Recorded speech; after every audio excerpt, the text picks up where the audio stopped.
Shalom Bapak Ibu Saudara yang dikasihi oleh Tuhan. Sebelum kita mendengarkan firman Tuhan, mari kita sama-sama berdoa biar setiap benih firman Tuhan boleh jatuh di tanah hati yang subur sehingga boleh mengeluarkan buah maksimal. Bapa dalam sorga, kembali hamba-Mu datang pada hari ini. Kau memberkati pemberitaan firman Tuhan ini, baik yang mendengarkan di rumah mereka masing-masing. Roh Kudus kiranya bekerja, Roh Kudus kiranya menjamah setiap kami yang mendengarkan. Kami serahkan pemberitaan firman ini dalam tangan-Mu, dalam kuat kuasa-Mu, sehingga boleh membangkitkan iman daripada umat-Mu yang sedang menghadapi masa-masa yang sulit ini. Terima kasih, kami bersandar penuh kepadamu Tuhan. Di dalam nama Tuhan Yesus, kami bersyukur dan kami berserah. Amin. Shalom, Bapak Ibu Saudara yang dikasihi oleh Tuhan. Apa kabarnya? Tentu saya mengharapkan Bapak Ibu Saudara semua dalam keadaan yang baik. Dalam keadaan yang diberkati dan dilindungi Tuhan. Haleluya. Nah, pada kesempatan hari ini, saya ingin menyampaikan satu topik tentang kecewa. Ya. Perasaan kecewa bisa menghinggapi siapa saja. Saudara. Rasa kecewa ini bisa terjadi dalam kehidupan suami dan istri. Si suami bisa merasakan kecewa kepada istri, si istri pun bisa merasakan kecewa kepada suami. Mungkin kurang diperhatikan, mungkin kurang mendapat kasih sayang, dan seterusnya. Bahkan rasa kecewa dalam keluarga ini bisa jauh lebih parah kalau mulai membandingkan. Si suami mulai membandingkan dengan wanita lain, si istri mulai membandingkan dengan pria lain. Nah, ini sangat berbahaya. Rasa kecewa juga bisa terjadi antara orang tua terhadap anak. Berapa banyak kita mendengarkan keluhan dari orang tua, rasa kecewa orang tua terhadap si anak. So mungkin dalam pemikiran si orang tua, si anak tidak mau tahu, tidak mau peduli, dan lain sebagainya. Sebaliknya si anak pun bisa mempunyai rasa kecewa terhadap orang tua. Karena mungkin menurut si anak, orang tua terlalu cerewet, terlalu sok mau tahu, mau ikut campur dan lain sebagainya. Sehingga timbul rasa kekecewaan ini. Juga rasa kecewa ini bisa menghinggapi antara hubungan bos dengan karyawannya. Si bos ini berpikir, saya sudah memberikan gaji cukup, tapi kamu malas. Kamu bekerja asal-asalan. Menurut si bos ini, tidak maksimal kerjamu. Sebaliknya si karyawan pun mempunyai argumen. Dia kecewa kepada bos. Sebab apa? Sudah 5 tahun ini gaji gak pernah naik. Kerjaan makin bertambah, tapi gaji gak pernah naik-naik. Sehingga si karyawan timbul rasa kecewa terhadap bos. Juga bisa terjadi terhadap orang yang sedang bertunangan. Bisa muncul rasa kecewa ini kepada pasangannya. Nah, kalau sedang bertunangan, sudah mulai muncul rasa kecewa, lebih baik jangan diteruskan. Ya, tidak salah saudaraku, lebih baik putus. Jangan sampai masuk dalam pernikahan, terus putus. Itu yang tidak boleh. Ya. Rasa kecewa ini pun bisa menghinggapi gembala sidang kepada sidang jemaatnya. Sebab gembala sidang mempunyai keinginan, kerinduan supaya domba-dombanya bertumbuh, Sebaliknya, si jemaat ini juga bisa muncul rasa kecewa. Apa yang selalu dikhotbahkan? Selalu yang dikhotbahkan uang, keperluan, dan lain sebagainya. Sehingga timbul rasa kecewa. Nah, rasa kecewa ini bisa menghinggapi siapa saja. Tetapi saudaraku, yang lebih parah lagi, kalau orang beriman mulai kecewa kepada Tuhan Yesus. Nah, kita akan baca dulu di dalam Yohanes 16 ayat yang pertama sampai yang keempat. Kalau perikopnya judulnya itu bertekun.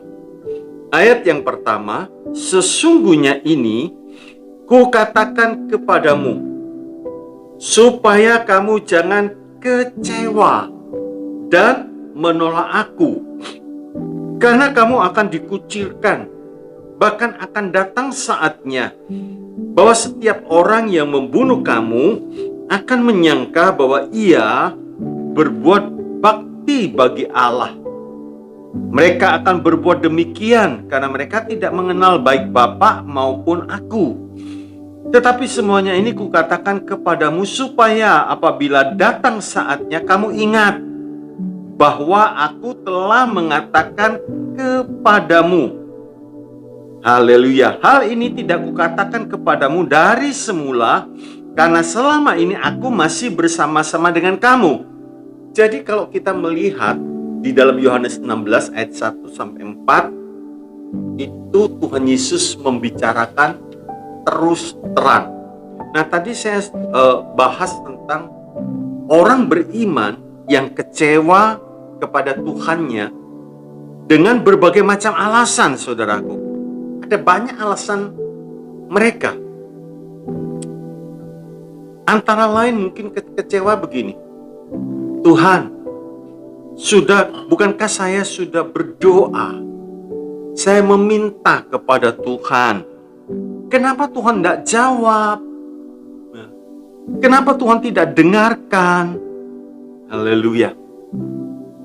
Bahkan mungkin seperti yang terjadi dalam peristiwa Lazarus. Tuhan diberitahu, tapi dikatakan Tuhan sengaja menunda 2 hari dari pemberitahuan itu, jadi total 4 hari.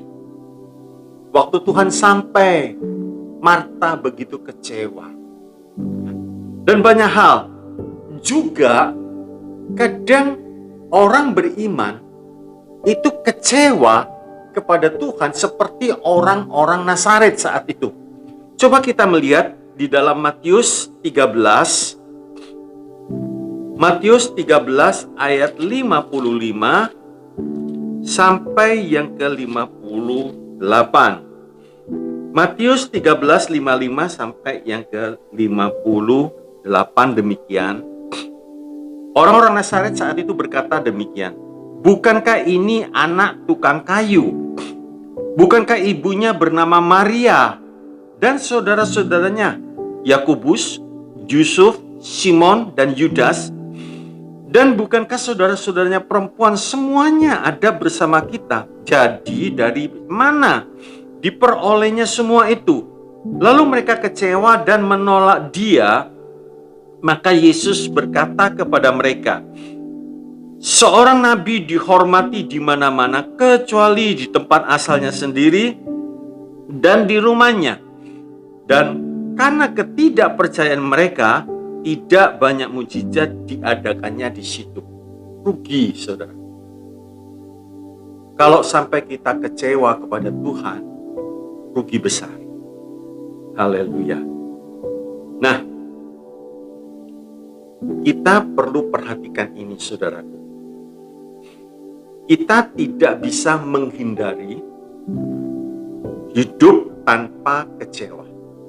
Tetapi kita harus bisa mengatasi ya semua perasaan kecewa bersama Yesus.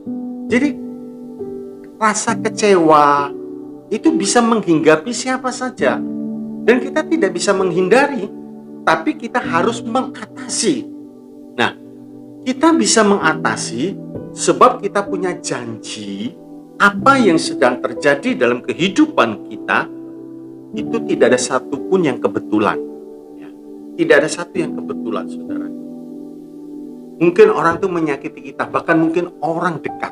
Kalau saudara baca di dalam Mazmur, sekalipun orang tuaku meninggalkan, tidak ingat lagi kepadaku. Itu bisa, coba kita lihat Mazmur 27, itu dikatakan demikian, saudaraku. Ayat 18. Ayat yang ke-10, Mazmur 27 ayat yang ke-10. Sekalipun ayahku dan ibuku meninggalkan aku, namun Tuhan menyambut aku. Nah, Daud tidak kecewa. Orang yang seharusnya memperhatikan, orang yang seharusnya melindungi Daud, menjaga Daud, tapi justru ditinggalkan. Daud tidak kecewa. Jadi Daud punya pegangan. Orang tua bisa meninggalkan, tapi Tuhan menyambut. Ini yang penting, saudaraku. Nah, jadi saat perasaan kecewa itu datang, atasi dengan kita mengingat janji-janji Tuhan. Dikatakan demikian, Allah turut bekerja dalam segala sesuatu. Dalam segala sesuatu, termasuk rasa kecewa. Ya, untuk mendatangkan kebaikan bagi mereka yang mengasihi Dia, yaitu bagi mereka yang terpanggil sesuai dengan rencana Allah. Haleluya. Sekarang saya akan membahas di dalam perikop tadi, di dalam Injil Yohanes 16 ayat 1 dan 2 dikatakan demikian. Semuanya ini kukatakan kepadamu supaya kamu jangan kecewa dan menolak aku. Tapi pada kenyataannya, padahal Tuhan sudah memberitahu, jangan kamu kecewa. Jangan kamu kecewa, apalagi terus menolak Tuhan. Nah, dalam ayat 1 kita melihat pada kenyataannya beberapa orang beriman mengalami kekecewaan dalam tanda petik kepada Tuhannya. Kan salah, saudara. Ya. Berdoa, mungkin dia berkata, Pak, bukankah kita sudah berdoa, Pak? Bukankah kita sudah memohon? Mamaku sakit, Pak. Papaku sakit, Pak. Ternyata bukannya sembuh, Pak. Malah mati. Ya, malah mati, Pak. Bukankah kita berdoa minta supaya pekerjaan kita diberkati, Pak? Dilimpahi berkat. Ternyata justru mengalami kerugian. Kok sepertinya bertolak belakang, ya? Dan lain sebagainya. Pekerjaan yang kita harapkan memberi berkat malah sepi, dan seterusnya, saudaraku. Nah, perasaan seperti ini bisa, saudaraku, hinggap kepada orang beriman. Haleluya. Sebab itu kita mesti begini, saudara. Di dalam ayat yang kedua dikatakan, kamu akan dikucilkan. Ya, kamu akan dikucilkan, dan akan datang saatnya bahwa setiap orang yang membunuh kamu akan menyangka bahwa ia berbuat bakti kepada Allah. Nah, yang penting di sini kita melihat, saudaraku, kita percaya kepada Tuhan berarti kita memilih keselamatan. Kita harus percaya kepada Tuhan berarti kita memiliki keselamatan. Nah, keselamatan itu diberikan secara gratis. Secara gratis, saudara, cuma-cuma begitu, saudara. Ya. Nah, tetapi untuk mengikut Tuhan, itu ada harga yang harus kita bayar. Bisa nangkap, saudaraku? Keselamatan itu diberikan secara cuma-cuma, secara gratis, tidak usah membayar kita. Tetapi setiap orang yang mau mengikut Tuhan bayar harganya. Dengan uang enggak. Nah, coba kita akan melihat lebih dahulu satu persatu saudaraku supaya kita bisa jelas melihat di dalam kitab Injil Lukas 9. Ini ayat saya kira sudah banyak yang hafal, saudara. Lukas 9 ayat yang ke-23 dikatakan demikian. Lukas 9:23 katanya kepada mereka semua, setiap orang yang mau mengikut aku, ia harus menyangkal dirinya, memikul salibnya setiap hari dan mengikut aku. Nah, pertanyaannya begini saudaraku. Setiap hari mengikut Tuhan dan setiap hari memikul salib, ikut Tuhan. Haleluya. Kita akan membahas Lukas 9:23 dikatakan demikian. Mau mengikut Tuhan. Ini sebuah pertanyaan, saudara. Mau nggak mengikut Tuhan? Nah, kalau kita jawab tidak mau, maka berikutnya tidak perlu kita baca. Tapi kalau kita mau mengikut Tuhan, nah ini konsekuensinya. Jadi kita harus mengerti, ya saya mau mengikut Tuhan, ini konsekuensinya begini. Jadi saudara, yang pertama kita melihat, kalau kita mau mengikut Tuhan, artinya cara hidup kita, gaya hidup kita, itu seperti Tuhan Yesus selagi waktu di dunia. Dan itu yang kita contoh. Kan kita mau mengikut Tuhan, artinya kita harus mengikut contoh Tuhan.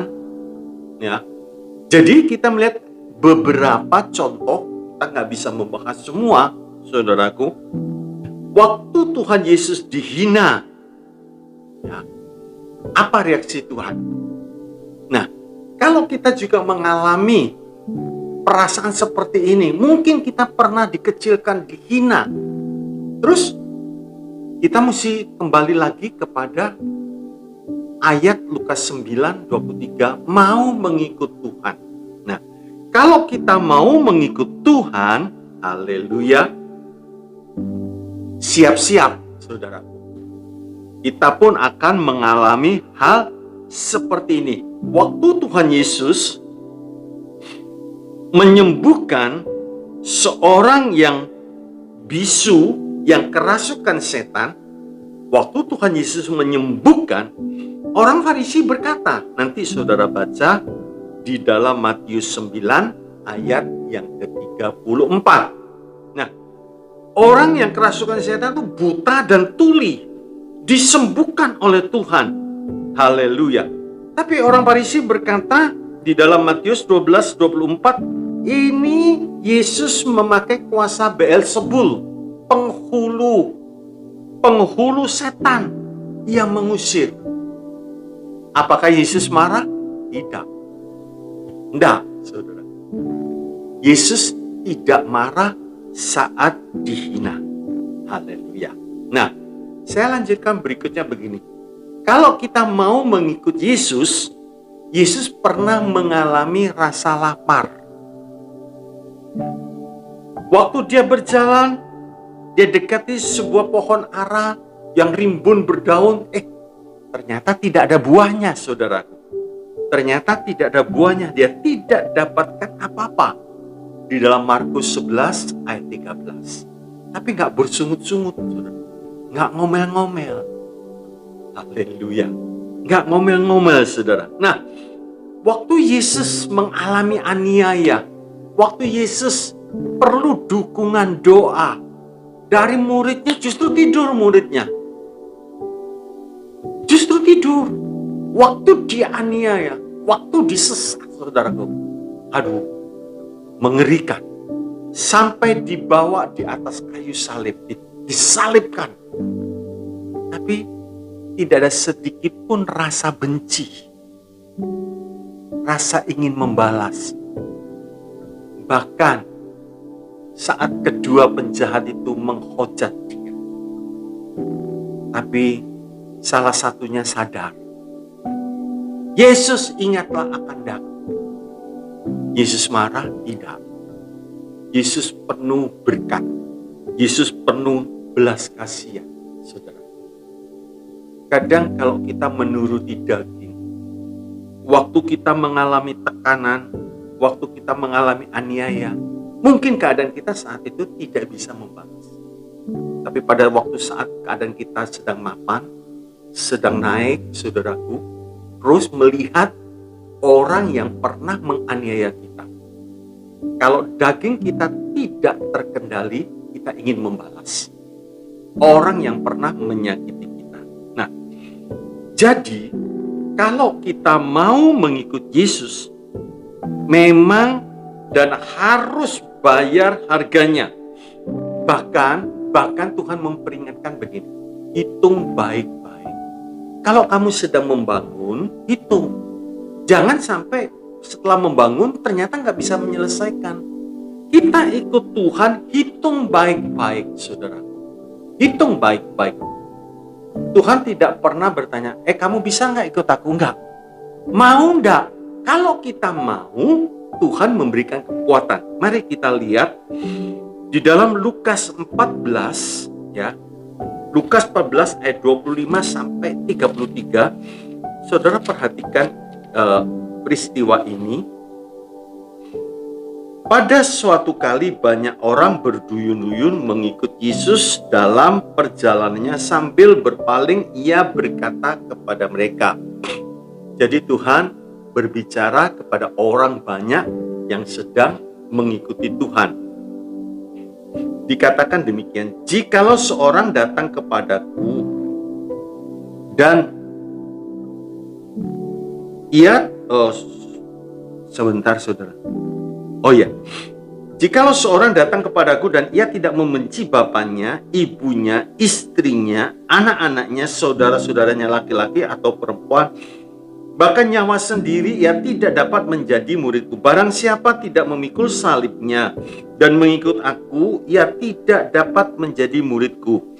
Sebab siapakah di antara kamu, nah ini saudara perhatikan, sebab siapakah di antara kamu yang kalau mau mendirikan sebuah menara, tidak duduk dahulu membuat anggaran biayanya, kalau cukup uangnya untuk menyelesaikan pekerjaan itu, supaya jikalau ia sudah meletakkan dasarnya dan tidak dapat menyelesaikannya, jangan-jangan semua orang yang melihatnya mengejek dia, sambil berkata, orang itu mulai mendirikan, tetapi ia tidak sanggup menyelesaikannya.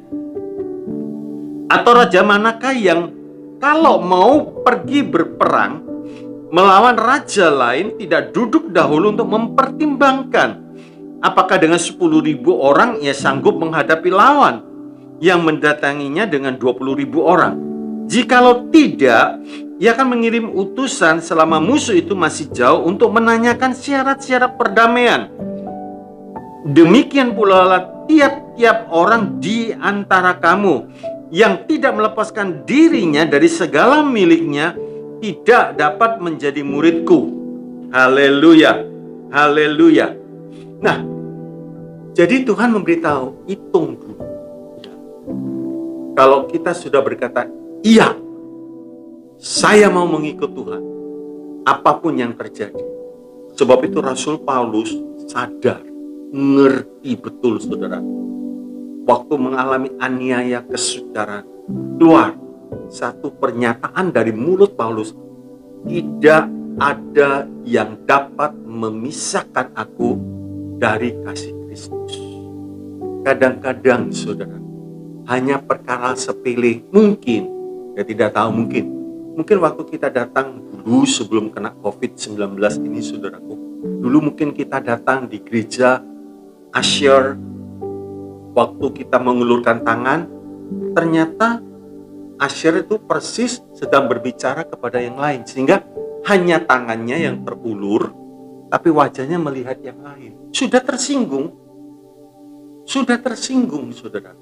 Sudah nggak mau lagi ke gereja, nggak mau lagi pelayanan dan lain sebagainya. Begitu mudah. Sebab itu orang yang mau mengikuti Yesus anggar-anggar dulu. Perhitungkan baik-baik saudara, bahwa ikut Tuhan itu jalan sempit, jalan sengsara.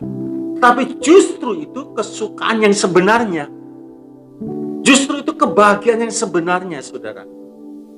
Haleluya. Kadang begitu rapuh, pelayanan begitu gampang dibuang. begitu gampang ditinggalkan. Enggak. Mungkin dikasih tugas ini, tugas itu, karena ada faktor-faktor yang kecil sudah ditinggalkan. Orang akan berkata apa, saudaraku? Orang akan berkata, orang ini sudah pelayanan, sudah ikut Tuhan, kok mundur? Kok mundur? Apa kata orang, saudara? Satu kali kita membajak, satu kali kita di ladang Tuhan, jangan menoleh lagi. Jangan menoleh lagi. Sebab kita tahu kesukaran-kesukaran yang dihadapi kita itu pastinya gak lebih dari kekuatan. Sebab itu tidak ada alasan. Tidak ada alasan untuk orang yang sudah masuk dalam pelayanan, orang yang sudah mau mengikut Tuhan terus mundur. Tidak ada alasan. Haleluya. Haleluya. Haleluya. Nah, saya beri contoh lagi, saudaraku. Waktu Abraham disebut bapak orang beriman, itu bukan tanpa bayar harga. Abraham dalam usia yang tua, Sarah sudah berhenti adat perempuan. Terus Tuhan berfirman bahwa Sarah akan punya anak. Ternyata betul. Waktu anak itu bertumbuh, diminta oleh Tuhan untuk dipersembahkan kepada Tuhan. Kalau ini secara daging, saudara, Abraham kecewa. Tuhan apa-apaan, lebih baik gak usah diberi deh Tuhan. Tapi Abraham tidak. Abraham membuat satu misal. Kalau toh Ishak itu mati, Tuhan sanggup membangkitkan lagi. Saudara, coba kita melihat Ibrani 11 ayat yang ke-17. Ibrani 11 ayat 17 sampai yang ke-19 dikatakan demikian. Karena iman, maka Abraham tatkala ia dicobai mempersembahkan Ishak, ia yang telah menerima janji itu rela, saudaraku, mempersembahkan anaknya yang tunggal. Tunggal bukan sulung. Kalau sulung berarti punya adik. Ini tunggal cuma satu. Kalau secara logika, dari mana lagi punya anak? Kalau ini dipersembahkan 18, walaupun kepadanya telah dikatakan keturunan yang berasal dari Ishaklah yang akan disebut keturunanmu. Nah, perhatikan 19. Karena ia berpikir, nah ini saudara, pikiran yang baik, pikiran yang positif, saudaraku. Pikiran yang bagus. Haleluya. Bahwa Allah berkuasa membangkitkan orang-orang sekalipun dari antara orang mati, dan dari sana ia seakan-akan telah menerimanya kembali. Haleluya. Haleluya. Ini pikirannya Abraham. Oh, haleluya. Nah, lanjut saudaraku. Di dalam Lukas 9 tadi dikatakan orang yang mau mengikut Tuhan, apa saudaraku lanjutannya? Ia harus. Tidak ada opsi yang lain, saudara. Ia harus pikul salib. Haleluya. Untuk sebagian orang beriman, kata salib itu menakutkan. Kenapa? Salib. Bolak-balik salib. Nah, kenapa saudara? Yuk, dalam 1 Korintus itu dijelaskan, ya. 1 Korintus 1:18. 1 Korintus 1:18. Sebab pemberitaan tentang salib memang adalah kebodohan bagi siapa, saudaraku? Bagi mereka yang akan binasa. Tetapi bagi kita yang diselamatkan, apa? Pemberitaan itu adalah kekuatan Allah. Jadi salib itu kekuatan kita, kekuatan orang beriman. Tanpa salib kita binasa. Sebab tanpa salib otomatis orang beriman yang katanya orang beriman berada di jalan lebar. Itu membuat ketakutan. Nah, sekarang kita melihat berita salib menjadi kebodohan bagi mereka yang akan binasa. Sebab apa, saudaraku? Orang seperti ini hidup sebagai seteru, lawan salib. Nah, nanti saudara baca Filipi 3 ayat 18 dan 19. Kalau menjadi seteru salib, ya berat, saudara. Ya takut. Nah, Paulus menjelaskan dalam 2 Korintus 5 ayat yang keempat, ya, 2 Korintus 5 ayat yang keempat mengeluh. Sebab apa? Antara yang baru dan yang lama digabung, ya nggak bisa. Jelek, saudara. Coba kalau kita pakai baju yang baru, terus baju yang lama yang kotor itu dipakai, apa kata orang? Itu yang membuat berat. Di dalam 2 Korintus 5 ayat yang keempat, saudara baca sendiri nanti, catat, baca, saudara. Nah, berita salib bagi kita yang diselamatkan itu kekuatan. Haleluya. Kekuatan, saudaraku. Galati 5 ayat yang ke-24 dikatakan, barang siapa menjadi milik Kristus Yesus. Nah, pertanyaan saya, saudara dan saya milik Kristus Yesus enggak? Nah, barang siapa menjadi milik Kristus Yesus, haleluya, ia telah menyalibkan daging, ya. Ia telah, bukan akan, ya nanti saya kalau sudah ikut Tuhan akan, bukan, telah menyalibkan daging dengan segala hawa nafsu dan keinginannya. Nah, justru ini kalau kita menyalibkan, kita memiliki kekuatan. Kita menang. Sebab antara keinginan daging dan keinginan roh bertentangan. Ya, bertentangan. Haleluya. Tapi kalau kita milik Kristus, kita salibkan daging kita dan keinginannya. Haleluya. Galatia 6:14, Paulus berkata, dunia tersalib bagiku, aku bagi dunia. Jadi kata salib itu justru membawa sukacita, justru membawa kemenangan. Kalau orang Kristen, orang beriman, tidak mau salib dalam kehidupannya, jangan harap ada kemenangan. Jangan harap, saudara. Justru di jalan sempit, kita betul-betul mengalami sukacita daripada Tuhan. Orang Amsal mengatakan, ada jalan yang disangkanya lurus, tapi ujungnya menuju maut. Di dalam tertawa pun, orang bisa merana, itu dunia. Tapi kalau kita masuk dalam jalan sempit, kita penuh sukacita. Haleluya. Nah, dikatakan demikian, kalau kita mau mengikut Yesus, ya, mengikut Tuhan, harus pikul salib, menyangkal diri setiap hari. Kok nggak seminggu sekali, saudaraku? Kok nggak sebulan sekali? Setiap hari. Kenapa?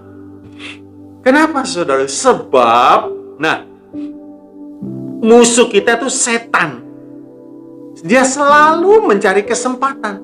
Kalau kita pikul salib seminggu sekali, setan berulang-ulang dapat kesempatan dalam hidup kita. Haleluya. Setan itu musuh kita, setiap hari dia menggoda. Kalau saudara baca, sadarlah dan berjaga-jagalah, lawanmu si iblis berjalan keliling, rajin, saudara, mencari mangsa, berkeliling mencari mangsa, mencari orang, bukan mangsa, mencari orang supaya ditelannya, supaya dapat ditelannya, saudaraku. Nah, dalam Lukas 4:13, saudara perhatikan pada waktu setan selesai mencobai Tuhan Yesus, langsung menyerah? Enggak, saudara. Saudara perhatikan. Di dalam Lukas 4:13 dikatakan demikian, sesudah iblis mengakhiri semua pencobaan itu, ia, iblis, mundur daripada Tuhan dan menunggu waktu yang baik. Dan menunggu waktu yang baik, kalau dalam King James Indonesia dikatakan meninggalkan dia untuk seketika lamanya. Jadi setan mundur, hari ini kita menang, ya. Tapi kalau besok kita tidak mau pikul salib setiap hari, setan datang lagi menggoda. Sebab itu tidak heran kejatuhan orang beriman begitu tragis, saudara. Bahkan sampai kadang-kadang dosa yang kita malu menyebutnya, dan itu terjadi. Malu, saudara, untuk menyebutnya, terjadi karena tidak mau pikul salib setiap hari. Nah, kita melihat sebab itu Bapak, Ibu, Saudara yang dikasihi oleh Tuhan, tidak berlebihan kalau Tuhan mengatakan pikul salib setiap hari. Tidak berlebihan. Kenapa, saudaraku? Dalam Roma 8, 13, 14, orang yang dipenuhi Roh Kudus dan yang mau dipimpin oleh Roh Allah, itulah anak-anak Allah. Jangan kita hanya berhenti sampai dipenuhi Roh Kudus. Saudaraku, kita melihat kadang kita merasa sedih. Kenapa? Beberapa orang mengata-ngatai, katanya penuh dengan Roh Kudus, tapi kok perbuatannya seperti itu, kok perbuatannya nggak cocok, dan lain sebagainya. Ingat, kita jadi orang Kristen itu bukan hanya di gereja, bukan pada waktu pelayanan saja, tapi di tempat kerja, di sekolah kita, di rumah kita, di tetangga kita, dan lain sebagainya. Justru itu di situ kita harus menunjukkan bahwa kita sebagai orang beriman yang dipimpin oleh Roh Kudus. Haleluya, haleluya. Sebab itu tidak berlebihan kalau Tuhan mengatakan setiap hari kita harus pikul salib. Di dalam Roma 8, 13, 14 tadi dikatakan, kalau kita dipimpin oleh Roh Allah, kita adalah anak-anak Allah. Nah, anak Allah itu ada tandanya. Ada tandanya, saudara. Tandanya, jadi saudara lihat urutannya. Mau ikut Tuhan? Ya. Pikul salib? Ya. Setiap hari? Ya. Nah, sekarang kita melihat tandanya apa? 1 Yohanes 3 ayat 8 dan 9. Barang siapa yang tetap berbuat dosa berasal dari iblis. Sekalipun namanya orang beriman datang ke gereja, tapi kalau masih benci, kalau masih iri, kalau masih dendam, kalau masih menipu, bohong, dan lain sebagainya, itu jelas firman Tuhan berkata dia hidup dalam dosa, anak iblis. Kalau tidak dibuang, kalau tidak bertobat, sampai saat terakhir sangat berbahaya. Tempatnya di neraka. Haleluya. Ayat yang ke-8. Barang siapa yang tetap berbuat dosa berasal dari iblis, sebab iblis berbuat dosa dari mulanya. Untuk inilah anak Allah menyatakan dirinya, yaitu supaya ia membinasakan perbuatan-perbuatan iblis. 9. Setiap orang yang lahir dari Allah tidak berbuat dosa lagi, sebab benih ilahi tetap ada di dalam dia, dan ia tidak dapat berdosa karena ia lahir dari Allah. Nah, saudara, saya bawa saudara dalam Yohanes 1:12, ya. Yohanes 1 ayat 12, semua orang yang menerima Tuhan, ya, yang menerima Tuhan, diberi kuasa supaya menjadi anak-anak Allah, yaitu mereka yang percaya namanya. Anak Allah itu tugasnya mengalahkan iblis, bukan dikalahkan oleh iblis. Bisa lihat, saudara, anak Allah tugasnya adalah mengalahkan.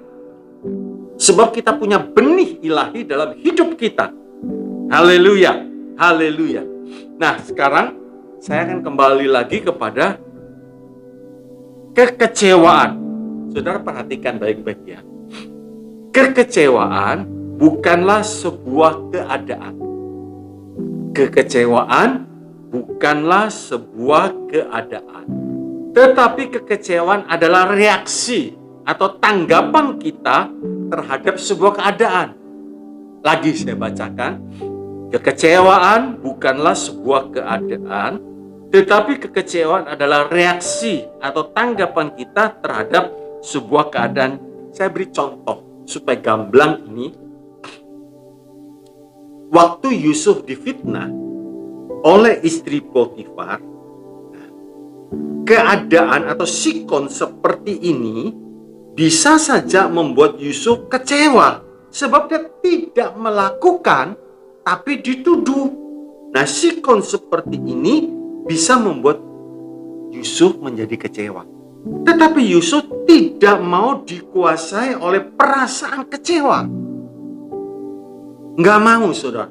Dan dibuktikan pada waktu Yusuf naik menjadi wakil Firaun, dia tidak membalas. Dia tidak menangkap istri Potifar.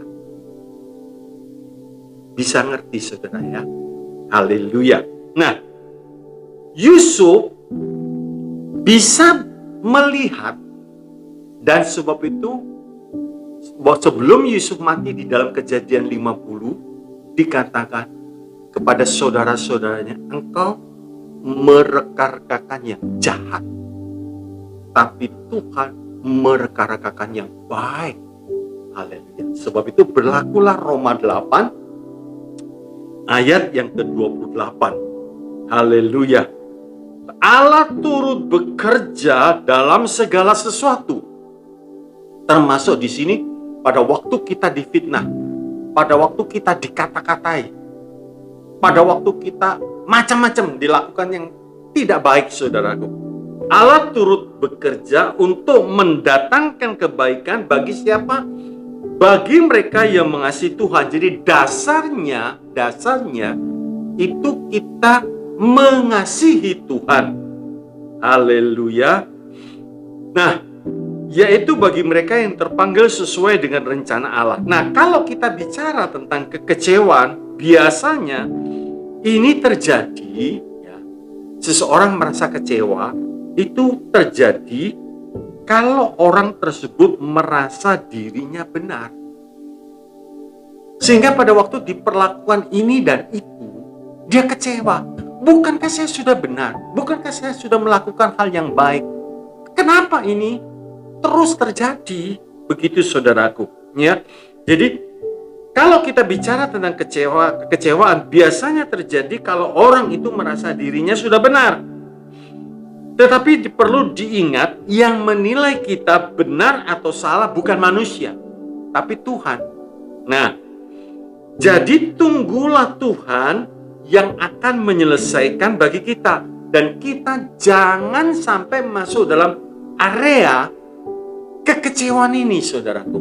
Maka segala sesuatunya tidak akan menjadi indah pada waktunya. Tapi kalau kita serahkan kepada Tuhan, Tuhan akan membuat indah pada waktunya. Haleluya. Nah, kesimpulannya begini, saudaraku. Kesimpulannya begini. Kekecewaan bisa melanda siapa saja yang membuka hati.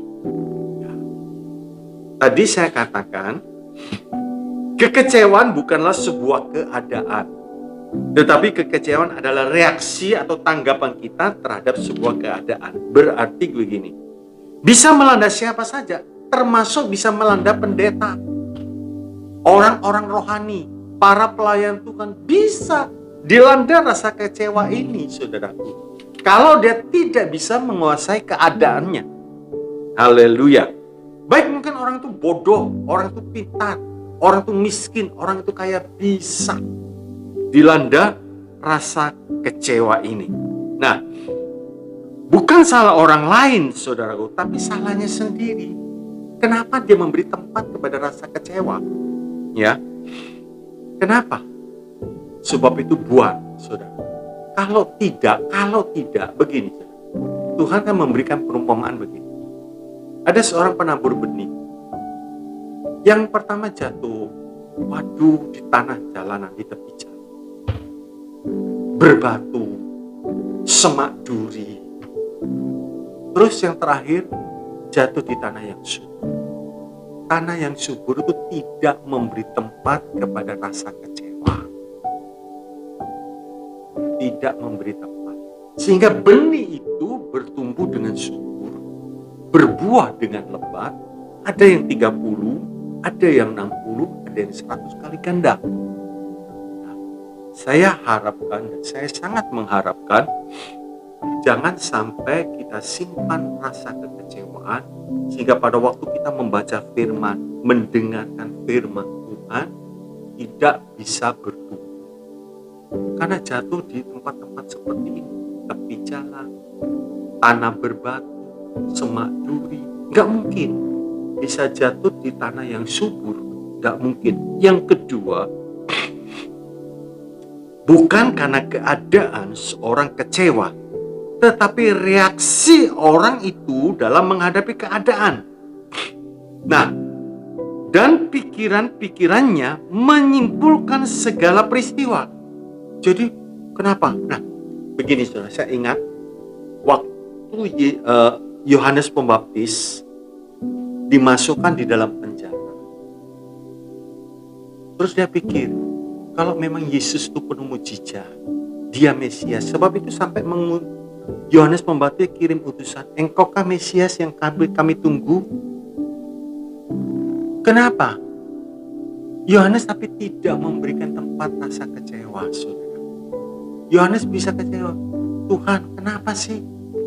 Enggak datang, enggak lihat aku di penjara, enggak melepaskan aku dengan kuasamu, dan lain sebagainya. So, Yesus penuh kuasa.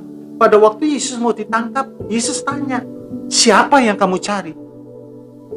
Yesus orang Nazaret, akulah dia. Langsung jatuh, saudara. Jatuh. Kekuasaan Tuhan bukan main. Tapi Yohanes tidak menaruh rasa kecewa. Sadrak, Mesakh, Abednego bisa kecewa, saudara. Tuhan, bukan aku ini gak mau menyembah kepada berhala, kepada patung yang dibangun oleh raja. Aku gak mau, Tuhan. Tapi sekarang buktinya saya dimasukkan dalam dapur api. Keadaan ini bisa membuat kecewa, saudaraku. Ya, bisa membuat sedih. Kalau Sadrak, Mesakh, Abednego reaksinya dalam pikirannya yang aneh-aneh, timbul rasa kecewa. Dalam Daniel 3:17, coba saudara perhatikan apa sih yang dikatakan oleh mereka. Daniel 3:17 sampai yang ke-18 dikatakan demikian. Jika Allah kami yang kami puja sanggup melepaskan kami, maka Ia akan melepaskan kami dari perapian yang menyala-nyala itu. Dan dari dalam tanganmu ya Raja. Tetapi seandainya tidak, hendaklah Tuanku mengetahui ya Raja, bahwa kami tidak akan memuja dewa Tuanku, dan tidak akan menyembah patung emas yang Tuanku dirikan itu. Gak ada kompromi sama sekali. Gak ada, saudara. Mungkin orang berkata, ya sudah kali ini bohongin sedikit lah. Ya sudah aku mau menyembah, kan lepas. Nanti lain kali minta ampun. Kalau masih ada kesempatan. Berapa banyak orang beriman seperti itu. Ya keadaan terjepit, kalau gak bohong gimana? Kalau kita gak berbuat dosa gimana? Ya sudah, habis itu minta ampun. Minta ampun kepada Tuhan. Tapi Sadrak, Mesakh, Abednego tidak kompromi. Dia tunjukkan dirinya, dia tunjukkan identitas. Dia tidak ada rasa kecewa. Sekalipun saat itu belum nampak pertolongan dari Tuhan. Dipegang, gak dilepaskan. Diangkat, gak ditolong. Tapi begitu dilempar, mujizat Tuhan terjadi. Pertolongan Tuhan tepat pada waktunya. Jangan saudara gegabah. Nah, jangan saudara. Tuhan tidak pernah lalai menepati janjinya. Tuhan menolong tepat pada waktu. Mungkin saat detik-detik terakhir. saat dalam keadaan kritis, Tuhan sanggup melepaskan Daniel. Haleluya. Haleluya. Yang ketiga, kekecewaan harus dikalahkan. Kalau tidak kita kalahkan, maka kekecewaan itu pasti menghancurkan rohani dan jasmani. Bapak, Ibu, Saudara yang dikasihi oleh Tuhan, saya mempersiapkan dalam hal-hal yang kita hadapi sehari-hari. Kalau hal-hal sehari-hari ini, rasa kecewa, rasa putus asa, rasa rendah diri, ini tidak kita atasi. Bagaimana kita bisa dipersiapkan untuk masuk dalam rencana Allah berikutnya? Ini harus kita menangkan, karena ini pergumulan hidup sehari-hari. Sehari-hari yang kita hadapi, realita hidup kita, ya, kita hadapi, saudara. Baru kita bisa dipersiapkan oleh Tuhan untuk masuk dalam rencana Allah berikutnya. Kalau dalam hidup sehari-hari, dalam pekerjaan, kita khawatir, kita takut, kita nggak percaya, gimana Tuhan bisa mempersiapkan berikutnya? Nah, hari ini tentang kekecewaan harus dikalahkan. Haleluya. Tuhan Yesus memberkati kita semua. Mari kita sama-sama berdoa, saudara, biar kita buka hati kita. Tuhan, selidiki. Apa ada rasa kecewa? Mungkin istri kecewa kepada suami. Mungkin suami kecewa kepada istri. Mungkin sesama pelayan Tuhan kecewa satu kepada yang lain. Ya. Mungkin orang tua kecewa kepada si anak. Si anak kecewa kepada orang tua. Harus diselesaikan. Mungkin majikan kecewa kepada karyawannya dan lain sebagainya. Atau mungkin ada jemaat yang kecewa pada gembalanya, atau gembala yang kecewa pada jemaat. Selesaikan semuanya, supaya kita hidup mau mengikut Yesus, mau pikul salib setiap hari, menyangkal diri setiap hari, maka kita hidup berkemenangan. Haleluya. Tuhan memberkati kita semua. Mari kita berdoa.